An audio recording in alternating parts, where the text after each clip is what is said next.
Hello students. आज हम कुछ करंट के क्वेश्चन और कुछ जो है सामान्य अध्ययन के क्वेश्चन आपके जो कि प्रतियोगिता दर्पण स्तर के होते हैं वहाँ से हम देखेंगे, ठीक है, जो कि आपके जीएस के लिए इम्पोर्टेंट हो सकते हैं आने वाली परीक्षाओं में। जैसे आप देख ही रहे हो, पुलिस का पेपर अभी एक पहली झलक थी यूके पीएससी का कि 100 मार्क्स का पेपर वो कैसा लेता है ना। तो अभी उससे भी एक पूरा वो नहीं कह सकते हम कि वो उसी पैटर्न पे चलेगा, लेकिन लगभग उसको मानते हुए देखो जीएस थोड़ा अच्छा खासा रह सकता है, खासकर ग्रेजुएट लेवल जो एग्ज़ाम्स हैं, पटवारी, लेखपाल और आगे दरोगा वगैरह जो होना है। ठीक है, तो सबसे पहले देख लेते हैं महत्वपूर्ण फैक्ट। दिल्ली विश्व पुस्तक मेला अब होगा फरवरी 2023 में। ठीक है, अगर पूछा जाता है 2023 में विश्व पुस्तक मेला कहाँ होगा और कब होगा, ठीक है, तो इसका जो है दिल्ली में आयोजन होना है और 2023 में होगा। पहले जो आयोजन होना था वो नेशनल बुक ट्रस्ट ने किसी कारण से रद्द कर दिया था। ठीक है, कोरोना के कारण रद्द किया गया और उससे पहले वाला जो था वो वर्चुअल तरीके से हुआ था। ठीक है ना, तो 2023 में ये फरवरी में होना है।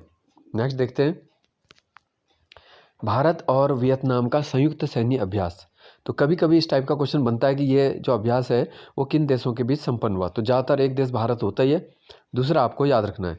ठीक है, तो ये था विनबैक्स 2022। ठीक है, तो भारत और वियतनाम ने किया है विनबैक्स 2022। तो ये थल सेनाओं का पहला ही संयुक्त अभ्यास है विनबैक्स 2022।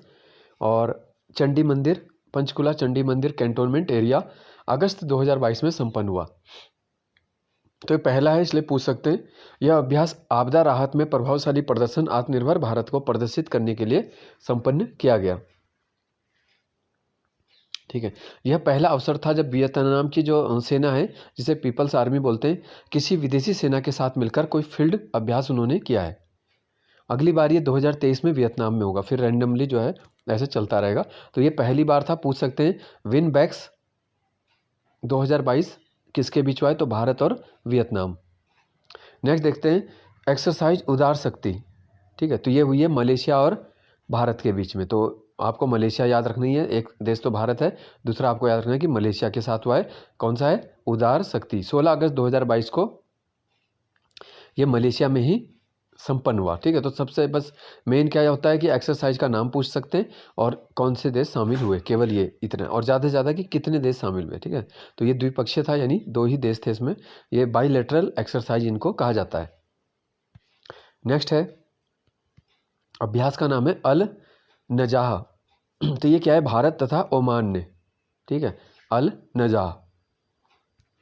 एक मैं आपसे और पूछता हूँ, जिसे मालूम है तो वो कमेंट में बता सकता है। जो खंजर अभ्यास है, ठीक है, वो कौन से देश के साथ भारत करता है इसको, ठीक है, युद्ध अभ्यास को। नेक्स्ट है भारत अमेरिका संयुक्त विशेष सैन्य बल संयुक्त अभ्यास, इसको के संयुक्त अभ्यास वज्र प्रहार इसका नाम दिया गया। 2022 का 13वां संस्करण अगस्त में हिमाचल में संपन्न हुआ। ठीक है, तो पूछा जाएगा वज्र प्रहार संयुक्त सैन्य अभ्यास किसने किया, तो भारत और अमेरिका ने हिमाचल प्रदेश में। तो इतना आपको केवल याद रखना है, अगस्त 2022 में। नेक्स्ट आ गया, राजीव गांधी ग्रामीण ओलंपिक खेल कहाँ हुए। तो ये राजस्थान में इस बार चुना गया। तो राजस्थान में 29 अगस्त 2022 से शुरू किए गए ग्रामीण ओलंपिक इनको बोला जाता है। ठीक है, तो राज्य का नाम पूछ सकते हैं और इसमें 2 लाख से अधिक टीमों के 30 लाख से अधिक खिलाड़ी भाग लेकर विश्व कीर्तिमान बना रहे हैं इसमें। तो इसलिए पूछा जा सकता है कि ग्रामीण ओलंपिक खेल कहाँ हुए, किसके नाम पे हैं, तो राजीव गांधी के नाम पे हैं और राजस्थान में 2022 के हुए थे। फिर है विश्व बैडमिंटन चैंपियनशिप 2022, भारत की स्थिति क्या रही, 1 स्वर्ण 4 रजत और 8 कांस्य। तो कुल याद रखना है, विश्व बैडमिंटन में भारत को 13 मेडल मिले हैं। ठीक है, जिसमें से 1 गोल्ड मेडल प्राप्त हुआ है। अब जो पूर्व के वर्षों में भारत का प्रदर्शन कैसा रहा है विश्व बैडमिंटन में, 1983 में प्रकाश पादुकोण, ठीक है, जो कि दीपिका पादुकोण के फादर हैं, इन्होंने कांस्य पदक प्राप्त किया था। 2011 में ज्वाला गुट्टा ने अश्विनी पोनप्पा के साथ कांस्य पदक लिया। ठीक है, फिर 2013-14 में पीवी सिंधु ने, 2015 और 2017 में साइना नेहवाल ने, फिर 17, 18, 19 में फिर पीवी सिंधु है। फिर है बी साई प्रणीत, पूछ सकते हैं नाम से कि बी साई प्रणीत का संबंध किससे है, तो बैडमिंटन से हो गया। किदम्बी श्रीनाथ, ठीक है, किदम्बी श्रीकांत है वैसे इनका नाम, तो देख लेना। और 2021 में लक्ष्य सेन हमारे उत्तराखंड के हैं, 2021 में पूछ सकते हैं। कांस्य पदक विश्व बैडमिंटन में मिला था लक्ष्य सेन को। और 2022 का इस साल का है सात्विक साईराज, ठीक है, रंकी रेड्डी और चिराग शेट्टी को, तो ये मिला है कांस्य पदक। तो इतना आपको याद रखना है फैक्ट। नेक्स्ट चलते हैं कॉमनवेल्थ गेम्स 2022, राष्ट्रमंडल खेल 2022 में पूछेंगे पहला स्थान किस देश ने प्राप्त किया।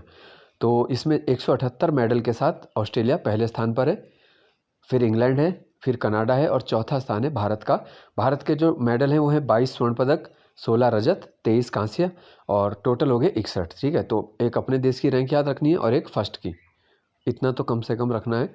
तो ऑस्ट्रेलिया के हैं 178 टोटल, भारत चौथे स्थान पर है, कुल पदक है 61। नेक्स्ट देखते हैं आर्द्र भूमि क्षेत्र, ठीक है, जिन्हें हम बोलते हैं देखो वेटलैंड एरिया। तो आपको पता है जो रामसर क्षेत्र होते हैं उन्हें वेटलैंड भूमि कहा जाता है।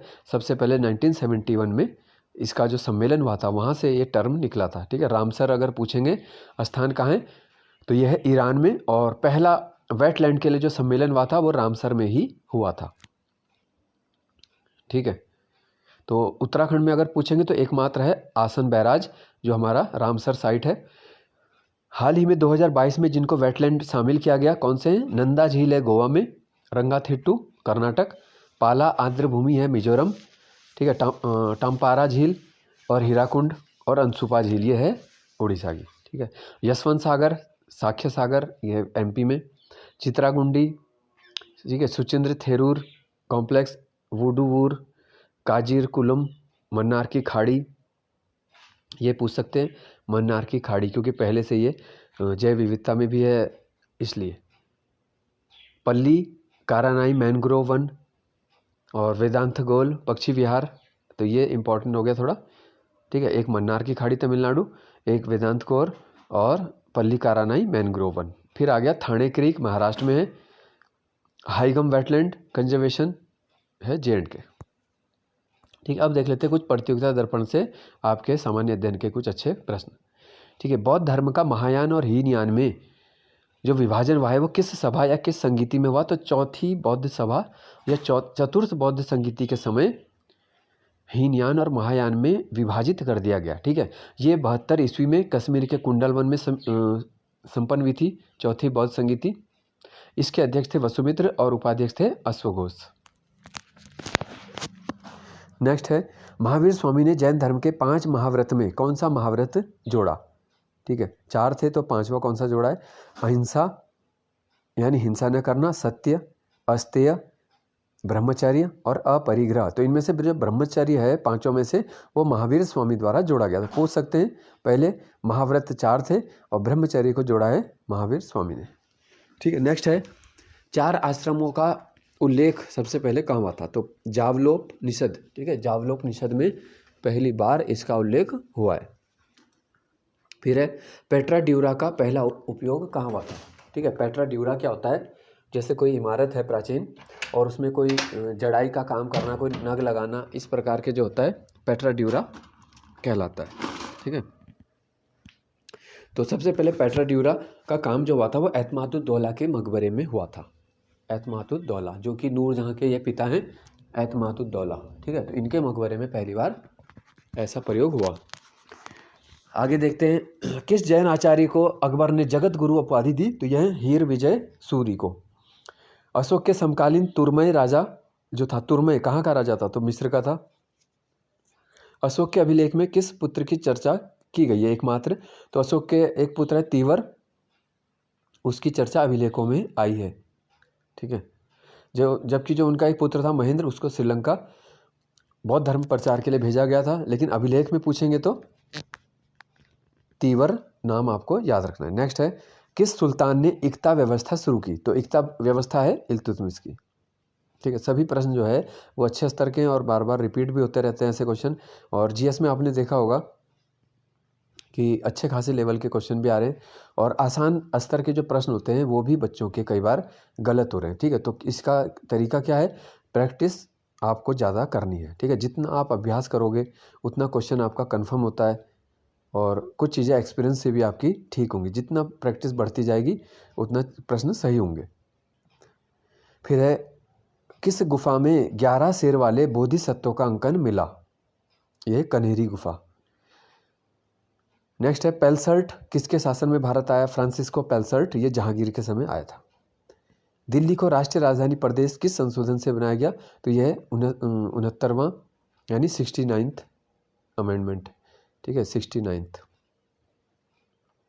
फिर है लोकसभा में SC ST के लिए आरक्षण किस अनुच्छेद में? तो यह 330 में। किस अनुच्छेद में यह कहा गया कि सभी सार्वजनिक स्थान सभी नागरिकों के लिए खुले हुए हैं? तो अनुच्छेद जो 15 है वो क्या बोलता है कि धर्म, मूल, वंश, जाति, स्थान आदि के आधार पर विभेद नहीं करना है, तो सभी स्थान सभी के लिए खुले हुए हैं। लोकसभा में पहला अविश्वास प्रस्ताव कब आया था? ये भी अच्छा क्वेश्चन है। लोकसभा में पहला जो अविश्वास आया है 1963 में आया था, ठीक है, नेहरू सरकार के खिलाफ लाया गया और इसमें पक्ष में 62 वोट पड़े जबकि विपक्ष में 347 वोट पड़े थे। फिर है किस भाग में है संघ और राज्य के अधीन सेवा? यह है भाग 14 यानी, ठीक है, इसमें रोमन में लिखा है। नेक्स्ट भी क्वेश्चन काफ़ी अच्छा क्वेश्चन है। लॉकडाउन में भारत सरकार के द्वारा प्रयुक्त असाधारण शक्तियों को विधिक आधार किन कानून से मिला? ठीक है, तो भारत सरकार को बहुत सारी असाधारण शक्तियां प्राप्त हुई लॉकडाउन में, वो कहाँ से मिली थी? एक था डिजास्टर मैनेजमेंट एक्ट 2005, एक है एपिडेमिक डिजीज एक्ट 1897, ठीक है, तो 1897 का जो महामारी अधिनियम था और दूसरा जो डिजास्टर मैनेजमेंट एक्ट 2005 है। नेक्स्ट है मूल कर्तव्यों को शामिल करने के लिए किस समिति ने सुझाव दिया? तो ये आपको मालूम ही होगा, स्वर्ण सिंह समिति की सिफारिश के आधार पे जो है मूल कर्तव्य 42वें संविधान संशोधन 1976 के द्वारा संविधान में समाहित किए गए। नीति निषेधक तत्वों का उद्देश्य क्या है?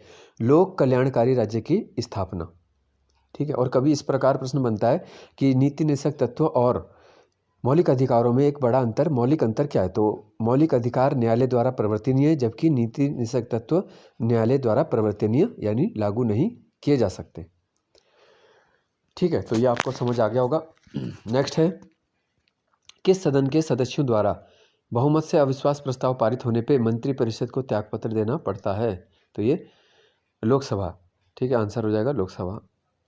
लोकसभा राज्यसभा की संयुक्त बैठक को कौन आहूत करता है? तो आहूत करते हैं राष्ट्रपति, जबकि अध्यक्षता करेंगे स्पीकर, लोकसभा के अध्यक्ष। अब आ जाते हैं कुछ प्रश्न हमारे भारतीय स्वतंत्रता आंदोलन से, ठीक है। पहला कथन है नेहरू राष्ट्रभक्त हैं जबकि जिन्ना राजनीतिज्ञ, यह किसने कहा? तो बोला है मौलाना आज़ाद ने, ठीक है। इस प्रकार के कभी एक आध प्रश्न ऐसे कथन वाले आ जाते हैं, ठीक है। नेहरू राष्ट्रभक्त हैं जबकि जिन्ना राजनीतिज्ञ, ये बोला है मौलाना आज़ाद यानी अबुल कलाम आज़ाद। ये भारत के पहले शिक्षा मंत्री भी हैं मौलाना आज़ाद, ठीक है। और इनका जो जन्म है 11 नवंबर, तो वो राष्ट्रीय शिक्षा दिवस मनाया जाता है, ठीक है, पहले शिक्षा मंत्री।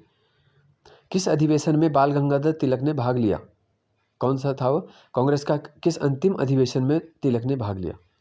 ठीक है, तो 1919 वाला जो अधिवेशन था अमृतसर में तिलक ने भाग लिया। मतलब ये अंतिम कांग्रेस का अधिवेशन नहीं है, ठीक है, ये अंतिम क्या है? ये अधिवेशन है तिलक का अंतिम, ठीक है, क्योंकि इसके बाद क्या है, तिलक की मृत्यु हो गई थी 1920 में, है ना। बाकी क्वेश्चन अगले वीडियो में देखते हैं। धन्यवाद।